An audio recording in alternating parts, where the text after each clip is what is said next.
प्रदेश से आपको बताएं, जहां पर लोकसभा चुनाव में बीजेपी की हार पर अब जांच की मांग शुरू हो गई है। बीजेपी के कई नेताओं ने विश्वासघात और भीतरघात का आरोप लगाया है। अब जांच की मांग की जा रही है। बीजेपी नेता हरनाथ सिंह यादव और साक्षी महाराज ने भी विश्वासघात और भीतरघात का आरोप लगाया है। हरनाथ सिंह यादव ने इस मामले में अब जांच की मांग की है। तो बड़ी खबर आपको बता रहे हैं, उत्तर प्रदेश में बीजेपी का प्रदर्शन बेहद निराशाजनक रहा और अब बीजेपी के भीतर से ये मांग शुरू हो गई है कि उत्तर प्रदेश में जो हार हुई है उसकी जांच कराई जानी चाहिए।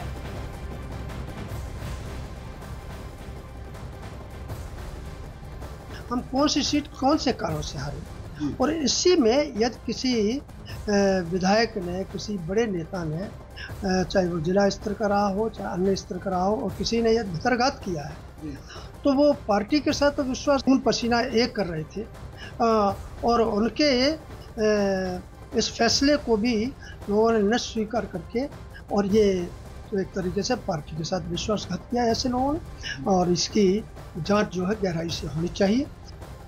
और उत्तर प्रदेश बीजेपी में भीतरघात की बात साक्षी महाराज भी पहले कर चुके हैं। साक्षी महाराज के मुताबिक साध्वी निरंजन ज्योति ने भी विश्वासघात की बात उठाई है।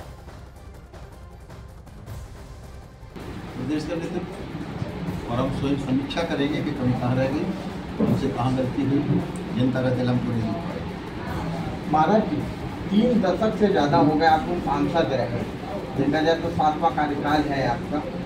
आपको क्या लगता है कुछ पार्टी में भीतरघात? नहीं, मुझे जो कुछ लगता है वो मैं प्रॉपर स्थान होगा पार्टी को वहाँ बताने का काम करूँगा। उसके लिए मीडिया नहीं है, आप नहीं हैं, और हाँ कुछ तो है कि इतना काम करने के बाद मोदी जैसा नेता भूतो न भविष्यति, यह योगी जी भी हैं, 500 साल के कलंक को हमने मिटाया है, लॉ एंड ऑर्डर हमारा बहुत बढ़िया रहा है, विकास जो 65 साल में नहीं हुआ 10 साल में हुआ है, और मोदी जी ने बीच के दलालों की दलाली को खत्म किया है। ऐसा किसी गांव में एक व्यक्ति नहीं होगा जो लाभार्थी न हो, कुछ न कुछ लाभ सबको मिला है। उसके बावजूद भी माननीय मोदी जी को पूरा आशीर्वाद न मिलना ये समीक्षा का विषय है, पार्टी समीक्षा करेगी। साध्वी निरंजन ज्योति को मुखर होकर बोल रहे हैं कि ये भीतरघात हुई।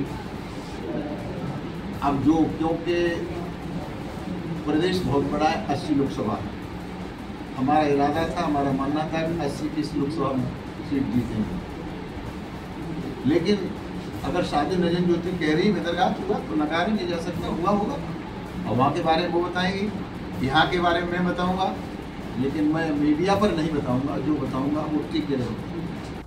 अब देखिए, उत्तर प्रदेश में बीजेपी का प्रदर्शन 2019 के मुकाबले इस बार आधा रहा है और इस बार उत्तर प्रदेश में सबसे बड़ी पार्टी समाजवादी पार्टी बनकर उभरी है, जिसने सबसे ज्यादा 37 सीट हासिल की है। बीजेपी 33 सीटों पर सिमट गई और इसी बात को लेकर अब बीजेपी नेता भीतरघात की बात उठा रहे हैं। ये कहा जा रहा है कि विरोधियों ने नहीं हराया है, बल्कि अपनों ने ही विश्वासघात किया है। और उत्तर प्रदेश सरकार में मंत्री संजय निषाद ने यह कहा है कि कुछ उदासीनता बीजेपी ने चुनाव के दौरान देखी थी, बीजेपी के भीतर थी। थोड़ा सा ये था कि लोगों के अंदर आया कि हम जो अति उत्साह जो होता है ना, अति उत्साह होता है, और या जो मैसेज था कि ये सारे हम जीत रहे हैं, तो जीतने के उसमें रहे कुछ लोग सुस्त हो गए कि भाई वो तो जीत ही रहे हैं, सब सीट जीत रहे हैं तो एक नहीं जीतेंगे, और कुछ लोगों ने उस तरीके से मतलब उदासीनता दिखाई और या सक्रियता नहीं दिखाई, तो उसमें भी कुछ सीटें ऐसी रही जो हार गए। अब बात सीधी है कि विरोधी